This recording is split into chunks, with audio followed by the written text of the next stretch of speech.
APSC आनजादाव उथ्रिसारना APSC नि DSP आव सायख'जानाय बारदि बर'खौ बाक्सायाव बरायदों। बाक्सा जिल्ला सालबारि मुखुमानि सिङाव थानाय रपहि बागमारा गामिनि बिफा बिस्नाथ बर' बिमा सुसि बर'नि आंगो फिसाज्ला बारदि बर'आ APSC आनजादाव उथ्रिसारना जोबथा फिथाइ बायदियै आसाम पुलिस सार्भिसनि DSP आव सायख'जाबाय। मख'जाथावदि बारदि बर'आ 66 रेंक लानानै APSC आनजादखौ उथ्रिसारदोंमोन। बेखौनो दिनै बारदि बर'जों लोगोसे बिफा बिस्नाथ बर', बिमा सुसि बर', बिनानाव आरो बिबै बिबौ नखरनि गासैखौबो आर'नाइ होनानै बरायदों। बाक्सा जिल्ला एबसु राबां दखरा एबसु रपहि दखरा एबसु रपहि गुदि बर' थुनलाइ आफाद, बागमारा गामि आफाद, सामु हाथाइ लाइब्रेरि रपहि सामु हाथाइ प्राइमारि इउपिपिएल जथायै मोनसे मेहेरगोनां हाबाफारि लानायनि गेजेरजों बरायदों। DSPआ बाक्सायाव दा खोनाना मोन्दों बर'निफ्राय बेल' मोन्दों आरो देग्लाय। दा बेखायनो गोसोआ आरो बांसिन खुसिबाव आरो बर' मानसिया बर' सासेल'बा बेयाव आरो साब्रै साबा मोनबा मोजां ना, सासेल' मोन्दों होननानै खोनानानै बोरैबाबा एसे दुखुबो मोन्दों आरो मानो सासेल' मोननांगौ फालाय। जायानो जा बिराद दुगानाय मोन्दों आरो एक्सुवेलि मा बुंनो आरो माने इमान खुसि ना, बारा खुसिखौ आरो बारा बुंनो गोसो जाया आरो बारा बुंबा सोरबा मेगनबो साग्रा मानसि दं, बेखौनो बुंबाय आं दे। स्टाडिया थारमाने बेहा फरायनायाव बिराद मोजांखा बिनि माबाया मिथिबायना थ्र' आउट दा स्कुल दा जेरै बे क्लास 3, क्लास 4 बेवहायबो बेयो स्कुल केप्टेनखा। माने ओरैबायदि बिनि उनाव बियो 4निफ्राय थांनानै बेलेग स्कुलाव थांबायना गुवाहाटियाव आरो दा गुवाहाटियाव बर' मानसिया थांनानै आंथ' गामिनिसो मानसि, आं बे रुपहि बागमारा हाइ स्कुलावनो फरायनाय गथ' मिथिबाय। क्लास 6निफ्राय फरायदों ना 5मोन बे समाव, 5निफ्राय बेयाव 10सिम आं निजेनो फरायनाय बेहाय मेट्रिक होनाय सालबारि जोंनिया सेन्टारमोन आरो बे समाव। दा आं फरायनायाव एसे कटनाव थांना फरायदोंना, ओंखायनो आंहा माने फरायनाय बिदि एकाडेमिक आंहा बिराद इन्ट्रेस्ट आरो खिन्थु साख्रि हाबनायनि उनाव माखासे मानसि नुदों, गोरों गोरा मानसिनि गथ' गथायखौबो नुदों आं। ओरैबायदि मोजां मोजां गथ' गथाय फरायहोदों बाहेराव, सोरबा अस्ट्रेलिया, सोरबा आमेरिका, कानाडा, ओरै गथ'फोरा थांना फरायबायना। ओमफ्राय फरायनानै मा जादों, सोरबा सोरबानिया एसे गाज्रिबो जादों, थारमाने बिसोरो बेयावनो सेटेल जाबाय, बेयावनो हाबा जाबाय, ओमफ्राय गावसोरनि इन्डिया गावसोरनि आसामावनो फैफिना जादों।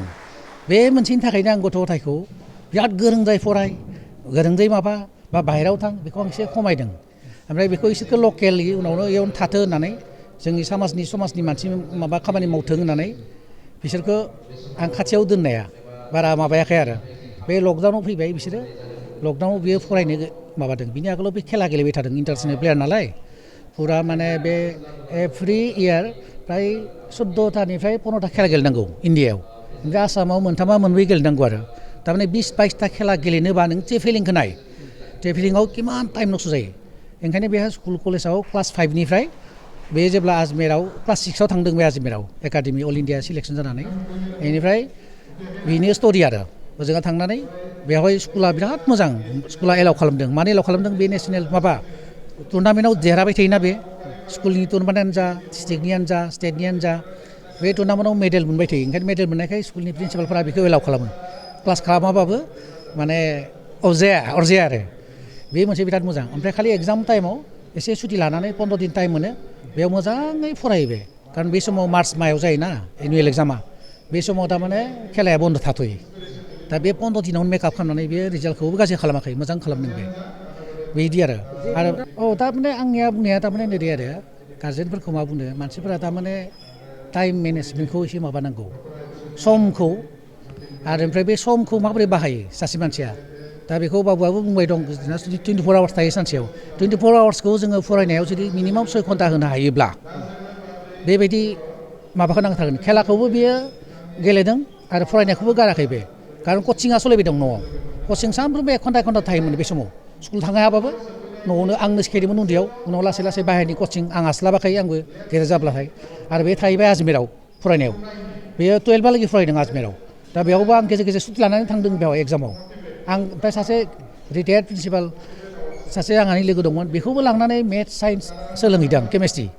बिदि एसे खस्थ' खालामदों, टाइमखौ मेनेज खालामदों थारमाने मिथिबाय, टाइमखौ मेनेज खालामनानै जाहाथे एग्जामा बेनो गाज्रि जाया, बेनि थाखाय आरो बेनो आरो। दा बेखायनो आं मा बुंगोन, फरायनायजों लोगोसे माबा मोनसे खेला गेलेनायानो जा, जिखुनु मिउजिक आर्टस जिखुनु मोनसेयाव एक्सेल जानांगौ, एक्सुवेलि पारफेक्ट जानो नाजानांगौ जिमान हायो। बेनिफ्राय कचिं लानांगौ, ओरैनो हारसिंनो गेलेब्लायबा फुटबल गेदेर मानसि जाया, जिखुनु खेलायावनो ट्रेनिं नांगौ। बे गथ'नो आङो बिदि ट्रेन होदों बेयो मिउजिकबो मेथाइबो खननो रोंगौ बे बिनि थाखायबो आं बेखौ ट्रेन होदों सानस्रिनो रोंगौ बे सानस्रियाव मेडेल दं बेहा बिनि थाखायबो आं बेखौ कचिं होदों खिन्थु गावनो हारसिंनो सोलोंनानै रावबो गेदेर मानसि जानो हाया बेखौ जि गेलेदों बेयावनो मेडेल दं बेहा सानस्रिदों गुवाहाटीनि औ कचिं थादों बे 1 बोसोर पुरा माने SPM एकाडेमियाव बिसोरनिया 331 स्टुडेन्ट पास जादों नालाय देग्लायनि माबायाव बेयाव 177आनो बिसोरनिफ्राय मोन्दों माने मथा मथि जाय इन्टारभिउ होदोंना गासिबो मोनजोबथारदों फ्राय बिसोरनिया SPM एकाडेमिनिफ्राय आरो बिसोरनि गाइडआ कचिंआ बिराद मोजां गुवाहाटीनि बै जुरत माबा मा होनना बुङो बेखौ गणेशगुरियाव दं मोननै दं बिसोरा गणेशगुरियावनो मोननै दं आरो आगोल मोनसेल'मोन दा मोननै जाबाय जुरतआव दं ओमफ्राय गणेशगुरियाव दं SPM एकाडेमि फोरोंगिरि मावनो गोसो जानाय बिजाथिफोरनि थाखाय गोजोनथाव खौरां बाक्सा जिल्लानि सालबारियाव थानाय गुड शेफार्ड नेशनेल स्कुलाव गोबां फोरोंगिरिनि गोनांथि जादों बे फरायसालियाव गाहाय फोरोंगिरिजों लोगोसे आखान्थि फोरोंगिरि आरो साबा आयदा फोरोंगिरिफोरनि गोनांथि जादों फोरोंगिरिफोरनि मासिखौ बिजाथिफोरनि गेजेराव आनजाद लानायनि गेजेरजों थिसननानै लानाय जागोन गाहाय फोरोंगिरि मासियाव एप्लाइ खालामनो थाखाय बिजाथिफोरा MA MSc BEd डिग्री लानाय इंराजि रोंगौथि गोनां लोगोआव 5 बोसोर गाहाय फोरोंगिरि महरै मावखांनाय रोंगौथि थानाय जानांगोन गाहाय फोरोंगिरिनि दान बान्थाखौ 14निफ्राय 20,000नि गेजेराव होनाय जागोन बेजों लोगोसे बिगियान फोरोंगिरि इंराजि आयदानि फोरोंगिरि बिगियान आयदानि फोरोंगिरि हिन्दी आयदानि फोरोंगिरि आरो सासे हस्टेल फोरोंगिरिनि गोनांथि बेफोर आयदा फोरोंगिरिनि थाखाय गोसो गुदुं बिजाथिफोरा एप्लाइ खालामनोब्ला बिगियान फोरोंगिरिनि थाखाय बिजाथिया MSc आरो BEd डिग्री लानाय जाथारनांगोन बेनि दान बान्थाखौ 10निफ्राय 15,000नि गेजेराव होनाय जागोन इंराजि आयदानि फोरोंगिरिनि थाखाय बिजाथिया इंराजि आयदायाव MA खालामनाय आरो BEd डिग्री लानाय जाथारनांगोन बेनि दान बान्थाखौ 10निफ्राय 15,000नि गेजेराव होनाय जागोन बिगियान आयदानि फोरोंगिरिनि थाखाय बिजाथिया BSc लोगोआव BEd DLED डिग्री जाथारनांगोन बेनि दान बान्थाखौ 9निफ्राय 14,000नि गेजेराव होनाय जागोन हिन्दी आयदानि फोरोंगिरिनि थाखाय बिजाथिया हिन्दी आयदायाव MA खालामनाय लोगोआव BEd DLED डिग्री गोनां जाथारनांगोन बेनि दान बान्थाखौ 9निफ्राय 14,000नि गेजेराव होनाय जागोन हस्टेल फोरोंगिरि महरै बिजाथिया BA BSc लानाय लोगोआव इंराजि रोंनाय जाथारनांगोन बेनि दान बान्थाखौ 8निफ्राय 10,000नि गेजेराव होनाय जागोन गोसो गुदुं बिजाथिफोरा थाबैनो 7086283946 नम्बराव WhatsAppनि गेजेरजों गावनि बिजाथिनि फोरमानलाइखौ हरनो हागोन लोगोसे गोबां मिन्थिनो थाखाय 8473002079 जानबुं अनजिमायाव कल खालामनानै खौरां लाहरनो हागोन आनजादखौ बोहैथि दाननि 30 अक्ट'बर रबिबार खालि फुंनि 10 रिंगायाव लानाय जागोन